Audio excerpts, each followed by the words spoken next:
Когато насочиш вниманието си към нещо, без значение какво е то и без значение дали ти харесва или не, ти го каниш в живота си. Работата е там, че Вселената действа на принципа на включването, а не на принципа на изключването. И точно за това в днешната ни среща ще си поговорим за опасното не. Онова не, което буквално привлича безкрайно много неприятни неща в живота на хората, но те въпреки всичко продължават да го ползват и да го упражняват. Затова прекрасно и слънчево същество. Настанявай се удобно. Днешната ни среща ще бъде изключително полезна, практична и много приятна. Трите П.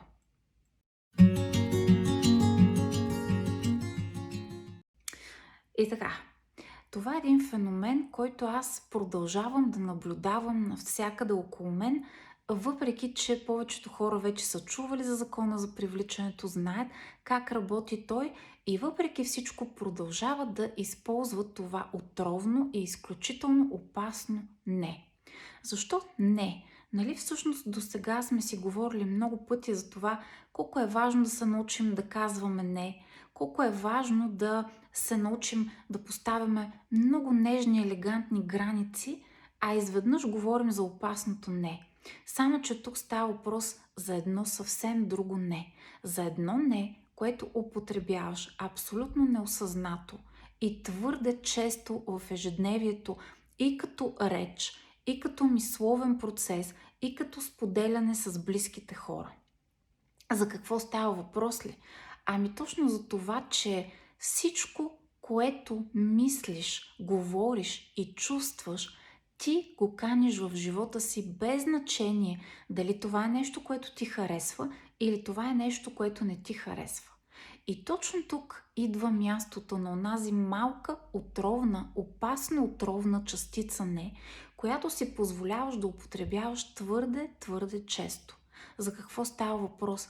Непрекъснато чувам около себе си думи и реплики от типа на не съм достоен да ми се случват хубави неща, не ме ценят достатъчно в работата ми, партньора ми не се държи уважително с мен, живота ми не струва, не ставам за нищо, не съм добър в това, което правя, не искам да ми е толкова трудно, не мога да си плащам сметките, не искам да се разболявам, не искам да пълнея дори когато почти нищо не ям през деня. Всичко това са едни малки отровни нета, които ти си мислиш, че правят така, че ти помагат да махнеш тези неща, които не искаш от живота си, но всъщност не осъзнаваш, че тези малки нета те подвеждат и те подхлъзват, така щото ти поканваш, привличаш и буквално призоваваш всички тези неща още и още и още да идват в живота си. Нека сега да преведем на езика на Вселената всички тези послания, които отпращаш несъзнателно. Разбира се, че несъзнателно. Когато кажеш не искам да пълнея дори когато почти нищо не хапвам, всъщност преведено на езика на Вселената, това означава дори когато хапна малко, искам то да си личи и аз да пълнея. Когато казваш не искам да се разболявам при всеки вирус, който минава в пространството, ти казваш точно обратното на Вселената. Нека всяко вирусче, което мине, да мине и през мен. Когато казваш партньора ми не ме цени достатъчно, ти всъщност казваш на Вселената, нека партньора ми да продължава да не ме цени и дори следващите ми партньори също да не ме ценят. Когато казваш шефа ми не ме така оценява добре, не се държи добре с мен или заплатата ми не е подобаваща на нещата, които правя и работя, всъщност ти каниш точно обратното, точно това, което не желаеш да идва в живота ти. И няма да продължавам да изброявам, защото аз знам, че ти вече започваш да осъзнаваш колко често използваш в ежедневната си реч и в мисловния си процес ежесекундно тази опасна, отровна частица не. И всъщност това може да ти отговори на въпроса защо имаш всички тези неща в живота си. Защо ти е трудно в сферата, в която ти е трудно? Защо трудно се справяш с сметките? Защо не успяваш да направиш такива взаимоотношения, че те да бъдат хармонични и да те кара да се чувстваш смислен и стойностен? Защо има някаква такава област в живота ти, където определено нещата не се случват по най-добрия начин? Ами защото ти сам го каниш в живота си. И сега, нека ти напомня нещо много важно, защото често го забравяш или по-точно това, което помниш, е в една съвсем друга плоскост. Ние не живеем в Вселена, която е базирана на закона на отблъскването.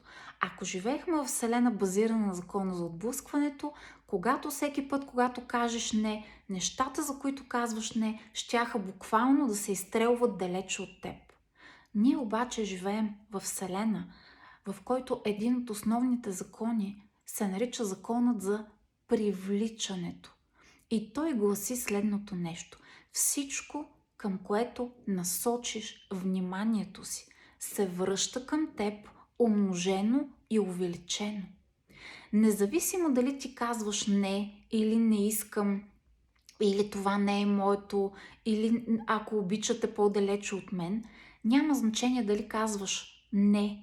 Вселената това не го чува, защото онова, което тя чува, усеща и на което реагира, е там, на където ти си насочил фокуса на твоето внимание. А всеки път, когато обясняваш мислено или вербално какво не искаш, всъщност ти насочваш целият фокус на вниманието си в тази посока и по този начин правиш така, че това да идва още и буквално да те залива като една огромна вълна в живота ти.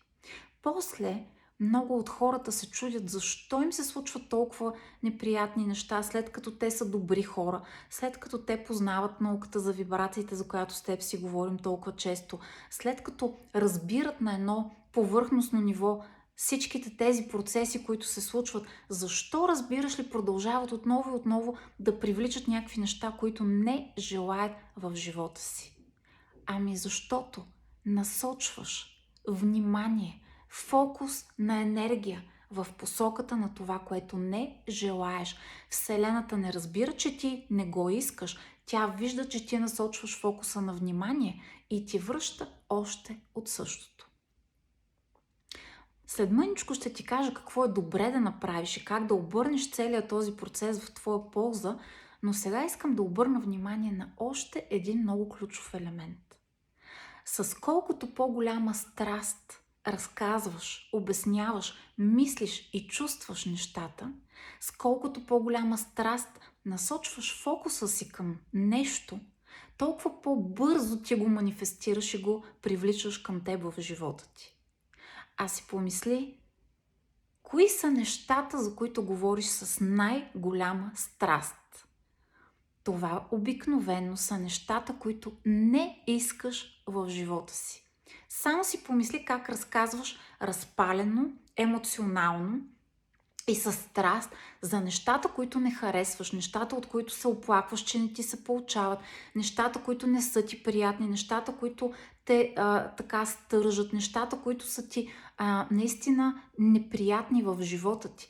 Ти говориш за тях, когато разказваш на някой, когато мислиш за тях, когато мислено въртиш някакъв вътрешен мисловен поток в главата си, ти го правиш обикновено с най-голяма страст, най-разпалено, най-енергично, най-ентусиазирано и всъщност по този начин с най-голяма скорост ти привличаш още и още от същите неща.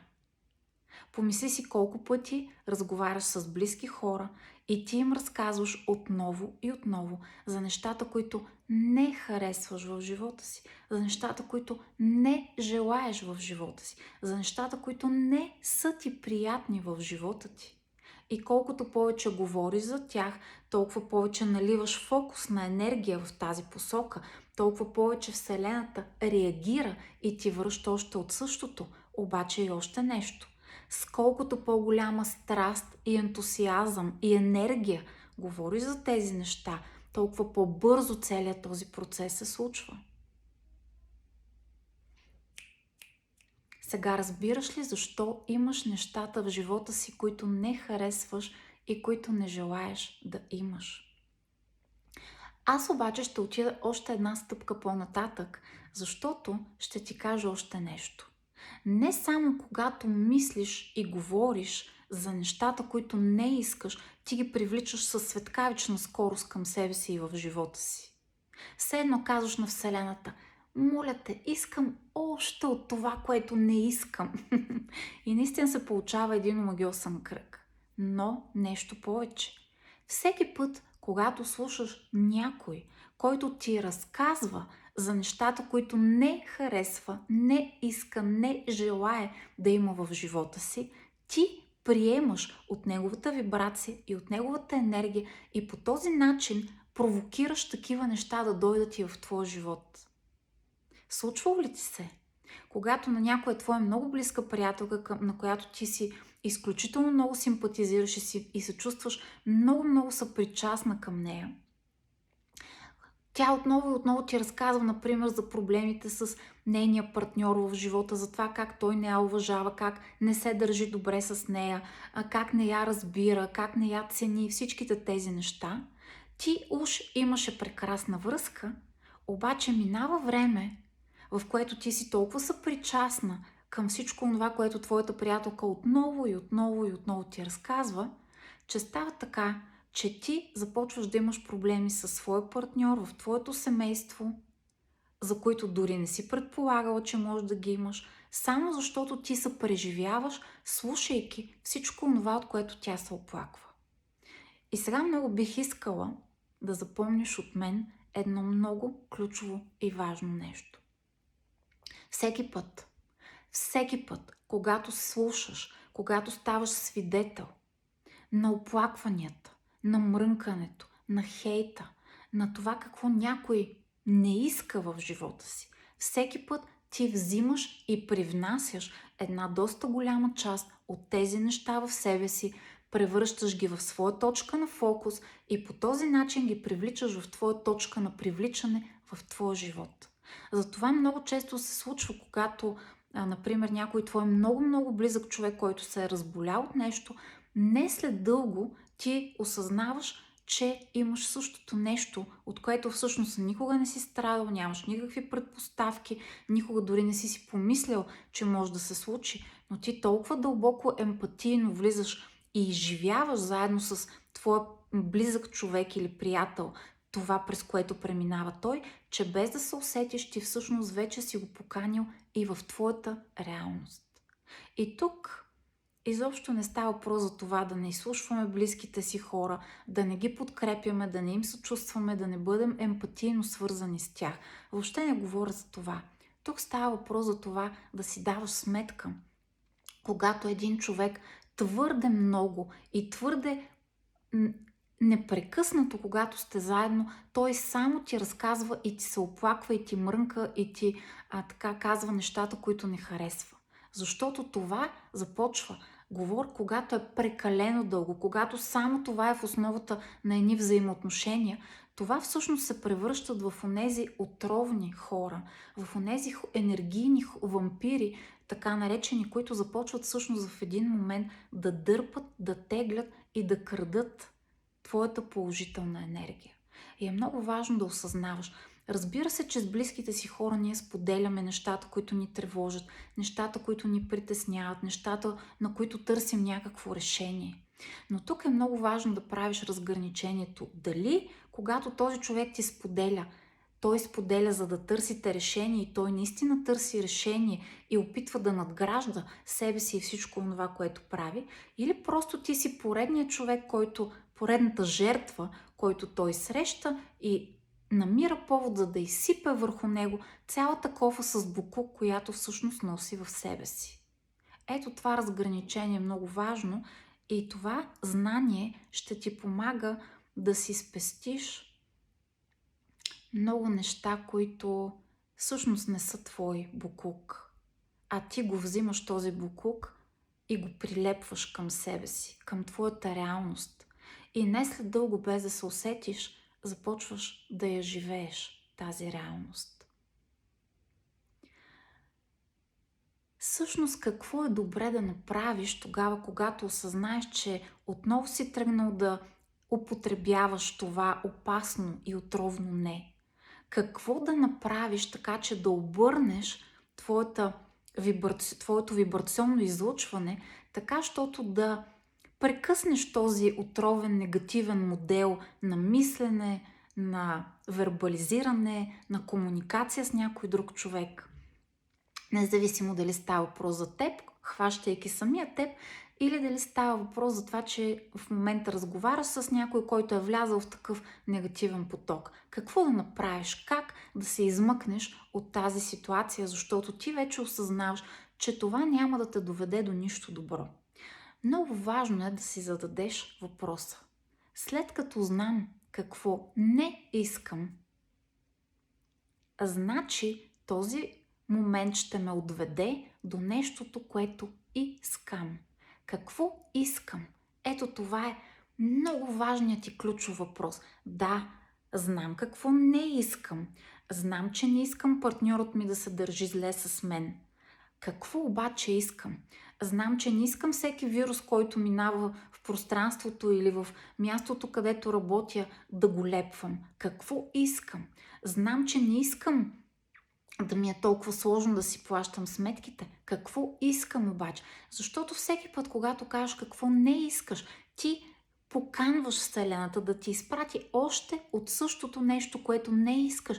И после хората са казали една поговорка, която всъщност е много вярна. Когато едно нещо започне да се разваля, очаква и след него още такива неща, които да се развалят. Всъщност вибрационно това е много лесно да бъде обяснено точно с тези неща, за които си говорим в момента с теб. Окей, знам какво не искам, я да видя сега какво искам. И това веднага те изстрелва на едно коренно различно вибрационно равнище. Това е, което не искам. То вибрира тук. То вибрира в нискочастотния регистър. То вибрира там, където ти не би искал да стоиш дълго време. И я да видим сега какво искам. Въпрос, който веднага те отвежда в една високочастотна вибрационна плоскост, в един високочастотен фокус на привличане. Какво искам? Искам да минавам през живота си с лекота. Вместо не искам да ми е трудно в този живот. Не искам да ми е трудно в този живот, искам да минавам през живота си с лекота. Не искам да качвам от въздуха, дори когато стоя гладен и не се храня. Искам да си хапвам и в същото време да бъда във форма. Усещаш ли, това са две коренно противоположни във вибрационно отношение честоти, дори като усещане. Едното те кара да носиш един огромен товар и да се свиеш. Не искам да се боря в този живот с всяко малко нещо. И искам да минавам през живота си с лекота. Веднага усещаш лекотата наистина и веднага усещаш тоталната промяна на вибрацията, която излъчваш от теб. Същото важи и когато разговаряш с някой.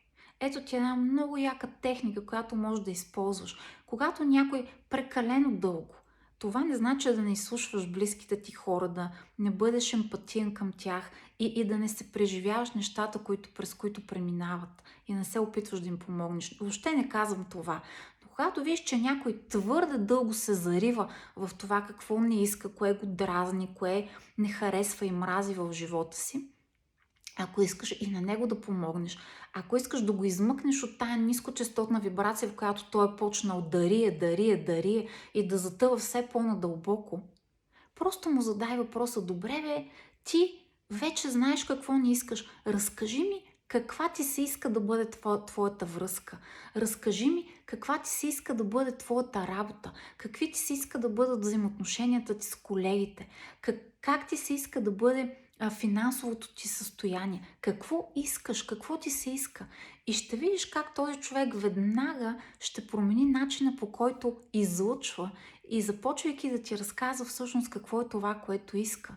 И ти ще помогнеш и на него да влезе в една вибрация, която има смисъл, и един въпрос, който ще те отведе в вибрация, която има смисъл напред, както и самия теб, така и самия него. Всъщност, медитацията е съвършеният начин да казваме на Вселената какво искаме и то през много високочастотната вибрация на алфа и тета честоти на мозъчните вълни. Говорили сме си за това. Медитацията е истинска наука. Там няма нищо случайно, което се случва. И в цялата колекция от медитации, които съм създала, можеш да я разгледаш на сайта ми milenagoleva.com, както и да намериш изключително полезни неща, събрани там, медитациите, цялата колекция, прекрасните съкровища, видеа, които съм създала, всички са събрани там на едно място, разкошните статии, в които ще намериш невероятно ценни съкровища, мъдрости, полезности. Така че разгледай сайта и наистина това е място, където това е като един оазис, в който ще се потопиш в една много, много, много красива енергетика и буквално ще почувстваш как влизаш в онази високочастотна вибрация. Медитацията е перфектният начин, те за това толкова много работят и за това хиляди хора дават толкова феноменална обратна връзка за чудесата, за нещата, които им се случват благодарение на медитациите и на всички други неща, които правим. Видеята, които правя, семинарите, където влизаме още по-надълбоко във всяка една тема и където всеки един човек, който се вълнува истински от тези теми, може с абсолютна лекота да влиза и да научава много, много, много повече и в много по-голяма дълбочина на осъзнаване за всички тези процеси и науката за вибрациите, както я обичам да я наричам. В сайта ми ще намериш информация и за следващия семинар, тъй като не можеш да се включиш абсолютно по всяко време в тях. И така, по време на медитация, какво е това, което всъщност правим? Ние изпращаме послания към Вселената. Чисто вибрационно настройваме своите вибрации в тази високочастотна честота, в която ние казваме какво искаме, как бихме искали да изживеем живота си. Структурираме през мисъл форми, през вибрационни послания и фокус в високочастотния регистър всичко това, което искаме да влезе и да се влее в живота ни. И при това го правим през една наистина много медена вибрация, защото това каква е силата на усещането, на възприятието също има значение за това колко бързо и как се случва целият този процес. Така че прекрасно и слънчево същество. Това осъзнаване за опасното и отровно не, което всъщност употребяваш много по-често, отколкото си признаваш, отколкото осъзнаваш, отколкото имаш възможността да се хванеш отстрани. Това всъщност е нещо, което безкрайно много ще ти помогне да се огледаш отново в тези процеси и да осъзнаеш колко често доброволно каниш нежелани неща в живота си, само че да осъзнаеш, че ги каниш ти и когато осъзнаеш това нещо, то ще ти помогне много бързо да излезеш в позиция. След като знам какво не искам, значи знам какво искам. След като знам какво е това, което искам, аз имам инструменти през медитация, с които да го постигна. Ето това е невероятната яснота. Да, чудесно е човек да знае какво не иска.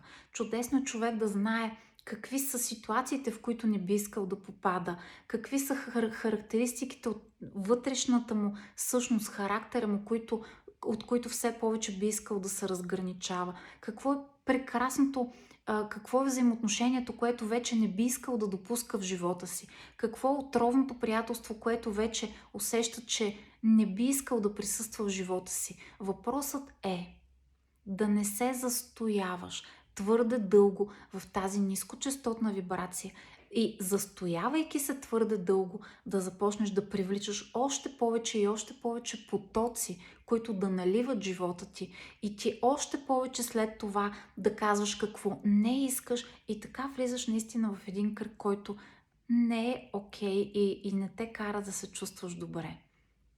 Тази простичка промяна и това простичко осъзнаване.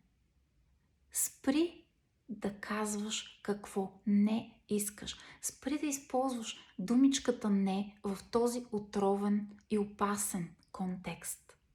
Използвай не тогава, когато би искал леко, нежно да поставиш едни граници и да защитиш по някакъв начин твоето лично пространство, да защитиш по някакъв начин твоите решения, нещата, които смяташ, че са правилни и добри за теб в този момент, но пак казвам нежно. Но другото не, в контекста на това какво не желаеш, какво не харесваш, какво не искаш, хващай се, наблюдавай го и бързичко го променяй, така че наистина да влезеш в една друга вибрация, която е истински полезна за теб. И не на последно място, всяка вечер, когато заспиваш, това е една от най-великите практики в нашата група и тук в YouTube канала ми, и в Facebook, и в Instagram пространството ни. Това е едно от най-необикновените неща, които правим ние хиляди хора. Вечер, когато се лягаме за да заспиваме. Заспивай през медитация. Можеш да ползваш кратките версии на медитациите, можеш да ползваш дългите, това, което ти е приятно в момента, но когато заспиваш през медитация, ти всъщност, заспивайки, изпращаш послания за нещата, които искаш да поканиш в живота си. През нощта мозъка обработва тези послания. Той работи с тях, защото, както сме си говорили, последните 5 минутки преди да заспиш са изключително ключови и важни. Всичко това, което мислиш последните 5 минутки преди да заспиш, е всичко това, с което ще бъде храната, която мозъкът ти ще обработва през нощта и съответно ще бъде онази позиция, от която ти ще се събудиш на следващата сутрин, а това въобще не е маловажно. Или казано с други думи, ако заспиваш с мисли за това, което не искаш, което се случва при повече от 90% от хората, дори тези, които са чували за науката за вибрациите, дори тези, на които съм разказвал за закона за привличането, дори те много често заспиват с мислите за това какво не искат, какво не им е харесало през изминалия ден, колко се страхуват и какво не искат за следващия ден. И всичко това се превръща в храна, която мозъка през цялата нощ обработва. И как ще се събудят на другата сутрин ли? Ами в същите вибрации. Кисели, уморени, уж са спали цяла нощ, а се събуждат с недостиг на енергия, кисели, уморени, без енергия, без настроение, без тонус, без светлина в себе си. И обратното, когато заспиваш през медитация, това, което правим хиляди хора, когато заспиваш през медитация, това е храната, която даваш на мозъка през нощта. Ти му казваш, ти го насочваш към нещата, които искаш, към нещата, които каниш в живота си. И след цялата нощ, в която мозъка няма да е спрял да работи, въпреки че ти спиш и си мислиш, че мозъка през това време всъщност не прави нищо особено, но той никога не спира да обработва всичко това, което ти си му дал и с което си го натъпкал и през деня, и вечерта непоследствено преди да заспиш. Когато заспиш през медитация, точно това е вибрацията, през която се събуждаш. Ти се събуждаш пълен с енергия, с ентусиазъм, нямаш търпение да се впуснеш в деня, пълен със светлина, в тонус, в настроение, готов за новия прекрасен ден, който му предстои. И всичко това е само на една медитация разстояние. Да заспиш кисел и с мисълта какво не искаш и да заспиш през медитацията. Медитацията за изобилието, медитацията за благодарността, медитацията, която сътворява нов проект на живота ти, медитацията за здравето, медитацията за обичам и харесвам себе си, медитация за увереност и самоуважение. Създала съм уникална колекция. Когато заспиваш през високочестотната вибрация на медитацията, ти се събуждаш на другата сутрин именно в такава високочестотна вибрация. И не прекрасно и слънчево същество. Това не е чудо. Това е чиста наука. Това е чиста наука. И медитациите ми, които съм създала, са базирани на тази наука.